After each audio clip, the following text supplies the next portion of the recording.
বিচ্ছিন্ন কিছু ঘটনা, সংঘর্ষ, ধাওয়া পাল্টা ধাওয়ার মধ্য দিয়ে শেষ হয় ভোট গ্রহণ। অনিয়ম ও বিশৃঙ্খলার অভিযোগে 3টি কেন্দ্রে ভোট গ্রহণ বন্ধ করে দেয় নির্বাচন কমিশন। বিভিন্ন স্থানে 34টি সংঘর্ষের ঘটনায় আহত হয়েছে অন্তত 37 জন। এতে বেশ কয়েকজনকে আটকও করেছে আইন শৃঙ্খলা রক্ষাকারী বাহিনী। সহকর্মীদের তথ্য ছবিতে বিস্তারিত শুভশ্রী রায়ের প্রতিবেদনে। ভোট কেন্দ্র দখলকে কেন্দ্র করে চলে দুপক্ষের দফায় দফায় সংঘর্ষ। দুপুরে মাদারীপুর সদরের বালিয়ার সরকারি প্রাথমিক বিদ্যালয় কেন্দ্রে দুপক্ষের সংঘর্ষ বাধে। এ সময় অর্ধশত ককটেল বিস্ফোরণ হয়। এতে উভয় পক্ষের অন্তত 10 জন আহত হন।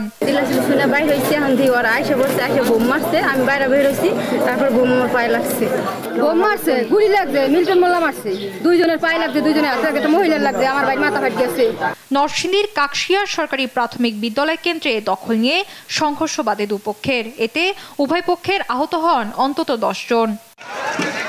সুনামগঞ্জের শাল্লায় ভোট চাওয়াকে কেন্দ্র করে 24 সরকারি প্রাথমিক বিদ্যালয়ের সামনে দুই প্রার্থীর সমর্থকদের মধ্যে চলে সংঘর্ষ।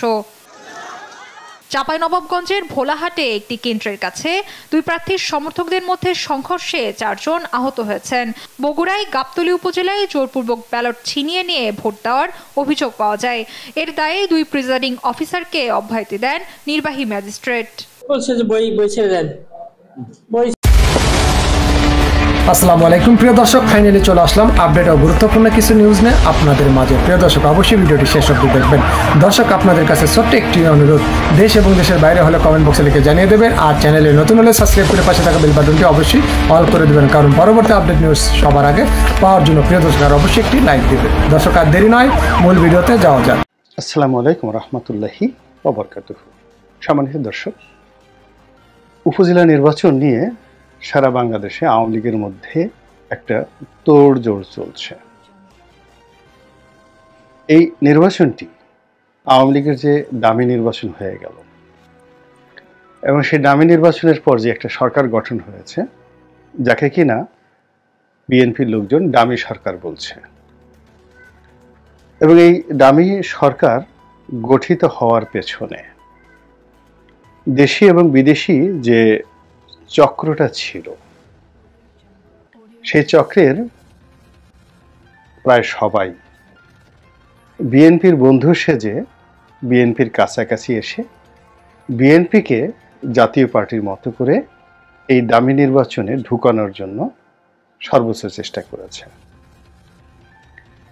এবং এই দামি গ্রুপ, তারা হয়তো কেউ রাষ্ট্রদূত, কেউ হয়তো ব্যবসায়ী, তাদের একটা বিরাট সিন্ডিকেট বিএনপির বন্ধু সেজে পুরো 2023 সন পর্যন্ত বিএনপিকে এমনভাবে প্রলুব্ধ করেছে, প্রভাবিত করেছে, মোহগ্রস্ত করেছে, যাতে করে মনে হয় যে এদের মতো আপন আর কেউ নেই। ঠিক নবাব মুর্শিদ কুলি খানের পর যখন সরফরাজ খান ক্ষমতায় এলেন, অর্থাৎ মুর্শিদ কুলি খানের পর তার মেয়ের জামাতা সুজাউদ্দিনের পর মুর্শিদ কুলি খানের যে দৌহিত্র সরফরাজ খান ক্ষমতা এলেন এবং তাকে হত্যা করে, নির্মমভাবে হত্যা করে বাংলার সিংহাসনে এলেন আলীবর্দী খান। 1741 সন থেকে আলীবর্দীর জীবনে এক অভিশাপ নেমে এলো, সেটি হলো ঠগীদের অত্যাচার। ঠগী কারা ছিলেন? তারা মারাঠা রাজা ছিলেন এবং তার সৈন্যবাহিনী। তারা কি করলো, এই মুর্শিদ কুলি খানের যে নাতি সরফরাজ খান, তার আবার ছেলে, যিনি দ্বিতীয় মুর্শিদ কুলি খান রূপে এই বাংলা বিহার এই দুটো রাজ্য থেকে পালিয়ে গিয়ে উড়িষ্যাতে একটি স্বাধীন রাষ্ট্র তিনি কায়েম করলেন। তার যে বেঈমান বা তাদের পরিবারের যে বেঈমান যে সেনাপতি ছিল আলীবর্দী খান, যদিও তিনি রাষ্ট্রপ্রধান হিসাবে, রাজা হিসাবে, নবাব হিসেবে যথেষ্ট সফল ছিলেন, কিন্তু তার শুরুটা হয়েছিল বেঈমানি নিয়ে। তো মুর্শিদ কুলি খানের এই বংশধরকে, দ্বিতীয় মুর্শিদ কুলি খানকে উড়িষ্যা থেকে তাড়িয়ে দিলেন হলো আলীবর্দী খান। তখন এই দ্বিতীয় মুর্শিদ কুলি খান তিনি গিয়ে মারাঠা রাজ যিনি রয়েছেন তার দরবারে রঘুনাথ, তিনি তার দরবারে হাজির হলেন এবং রঘুনাথের নির্দেশে মারাঠা সৈন্যরা এই বাংলাদেশে এসে আলীবর্দী খানের যে রাজত্ব, সেই রাজত্বে মোট 6 বার আক্রমণ চালায়। তো এই যুদ্ধে মারাত্মকভাবে ক্ষতিগ্রস্ত হয় এবং শুধু তাই নয়, তারা গেরিলা আক্রমণ চালাতো।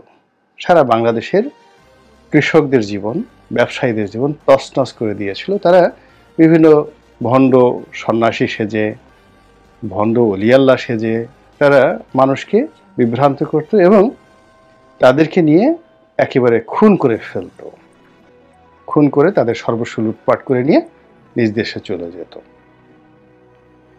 তো এদেরকে বলা হতো ঠগী। ঠগী মানে যারা মানুষকে ঠকায়। তো এখন রাষ্ট্র ক্ষমতা ব্যবহার করে, রাজার অর্থ ব্যয় করে, রাজার অস্ত্র ব্যয় করে যারা জনগণের সঙ্গে প্রতারণা করে তাদেরকেই ঠগী বলা হয়। তো ইতিহাস দেখেন কি নির্মম, যে মুর্শিদ কুলি খানের সেই দৌহিত্র সরফরাজ খানের সঙ্গে যে নির্মম আচরণ করা হয়েছে, যে বেঈমানি করা হয়েছে, তার ঠিক বেশি দিন না, 1741 আর 1756, মাত্র 15 বছরের মাথায় সেই আলীবর্দী খানের যে নাতি সিরাজউদ্দৌলার সঙ্গে একই তার যে সেনাপতি মীর জাফর, তিনি সেই বিশ্বাসঘাতকতা করলেন।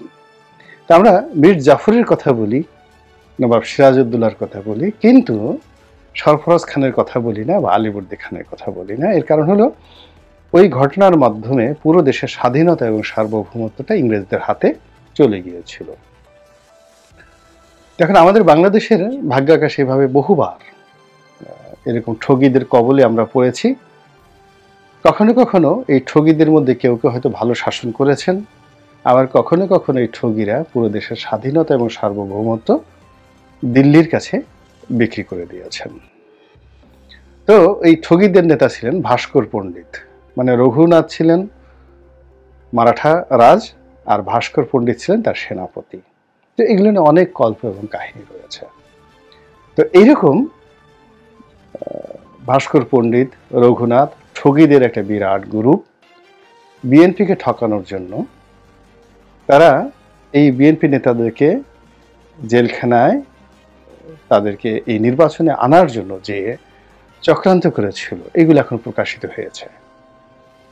এই যে আমেরিকান রাষ্ট্রদূত, ব্রিটিশ রাষ্ট্রদূত, ইউরোপিয়ান রাষ্ট্রদূত যে বড় বড় কথা বলেছেন, মূলত দে আর দ্য এজেন্ট, ঠগী, ঠকবাজ।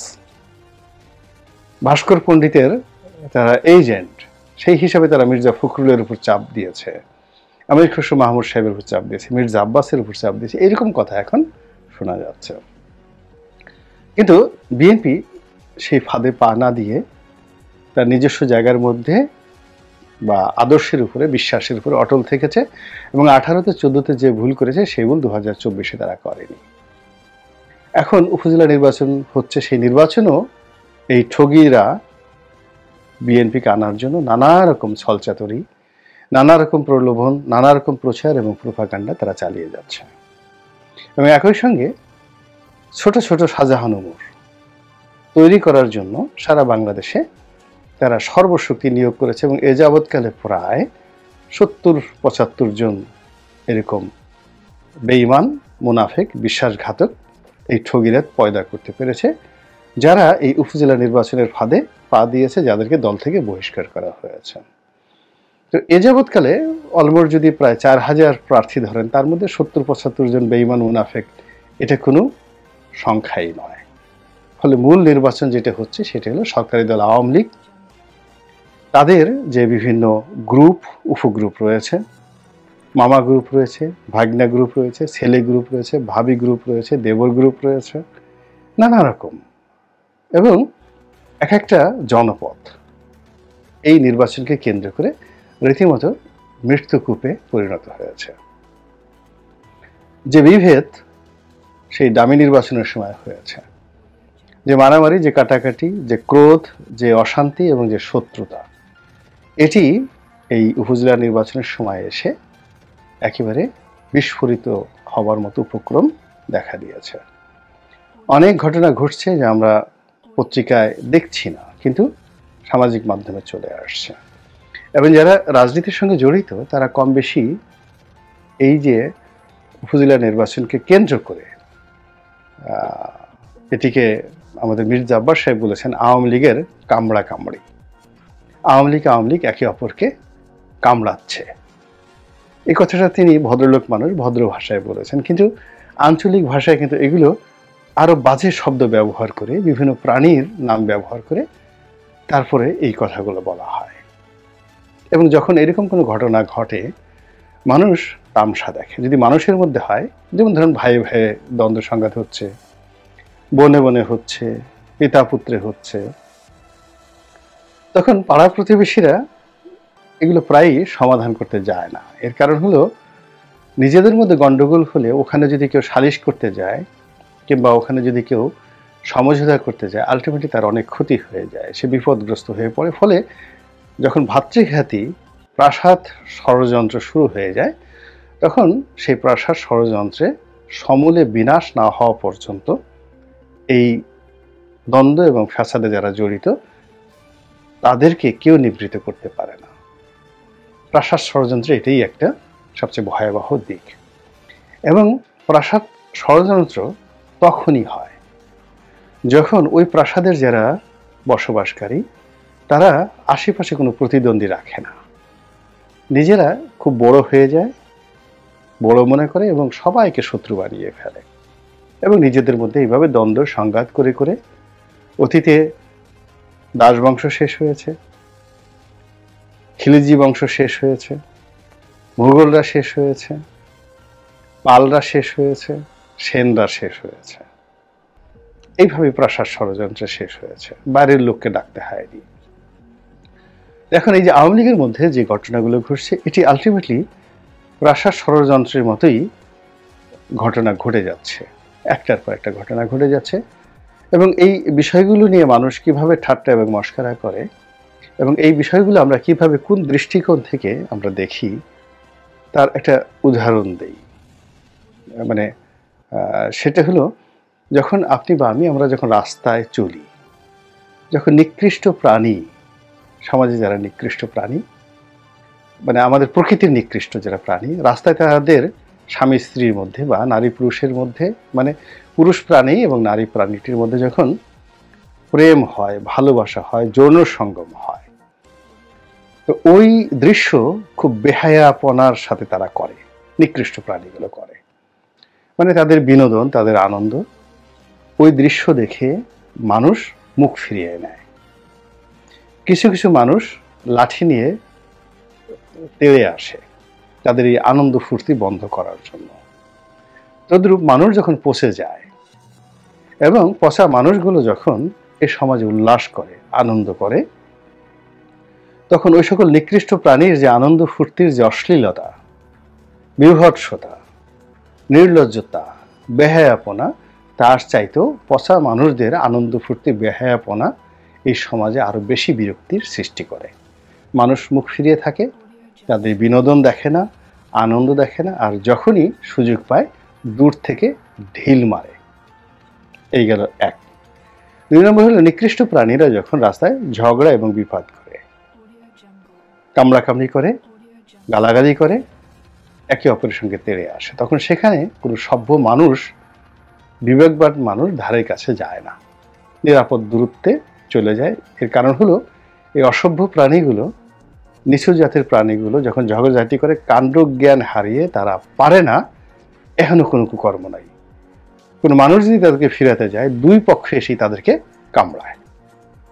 এই জন্য কোনো মানুষ কখনই এরকম দ্বন্দ্ব এবং ফ্যাসাদে যারা জড়িত নিকৃষ্ট প্রাণী, তাদের দ্বন্দ্ব ফ্যাসাদ বন্ধ করতে যায় না। দ্বিতীয়ত, যদি সুযোগ পায়, দেখা গেল যে এই দ্বন্দ্ব সংঘাত একেবারে মানুষের ঘাড়ের উপর চড়ে আসছে, তখন মানুষ সংঘবদ্ধভাবে অস্ত্র নিয়ে শস্ত্র নিয়ে এই যারা দ্বন্দ্ব সংঘাত করে তাদের কারো পক্ষ অবলম্বন করে না, দুই পক্ষকে পিটায়, পিটিয়ে একদম তছনছ করে রক্তাক্ত করে ছেড়ে দেয়। তো এই যে প্রকৃতি থেকে আমাদের যে শিক্ষা, প্রকৃতিতে যা হয় সেই শিক্ষা যদি আপনি মানব সমাজে দেখেন, এখানেও কিন্তু একই অবস্থা। যখন একই গোত্রের মধ্যে, একই পরিবারের মধ্যে এরকম মারামারি কাটাকাটি হয়, মানুষ সেখান থেকে নিরাপদ দূরত্বে থাকে। যদি মানুষ সুযোগ পায় দুই পক্ষকেই মারধর করে এবং দুই পক্ষকেই মানে তাদের কল্যাণ হোক এরকম কিছু করে না, দুই পক্ষকে ক্ষতিগ্রস্ত করে ফেলে সাধারণ মানুষ। তো এই যে প্রকৃতির যে এই যে নিয়ম এবং কানুন, সেই কানুনের প্রেক্ষিতে এই যে বর্তমান চলমান সময়টিতে একটা ডামি নির্বাচন গেল এবং সেই ডামি নির্বাচনের পর ধরে আবার একটা উপজেলা নির্বাচন হলো। সেই উপজেলা নির্বাচনে ডামি নির্বাচনে যে সকল মানে জাতীয় সংসদের ডামি নির্বাচন বলতে বিএনপি যেটিকে আখ্যা দিচ্ছে, সেই ডামি নির্বাচনের আদলে এখন যে উপজেলা নির্বাচন হচ্ছে, সেই নির্বাচনকে কেন্দ্র করে ডামি নির্বাচনে যে রেকর্ড হয়েছে সেই রেকর্ডকে অচিরেই এই নির্বাচনের ফলাফল ভেঙে ফেলবে এবং একটি নতুন কলঙ্কজনক, ঘৃণিত, নিন্দিত এবং বিভৎস অনেকগুলো রেকর্ড বাংলাদেশের এই রাজনীতিতে তৈরি হতে যাচ্ছে। আল্লাহ আমাদের সবাইকে হেদায়েত দান করুন এবং হেফাজত করুন। আসসালামু আলাইকুম ওয়া রাহমাতুল্লাহি ওয়া বারাকাতুহু।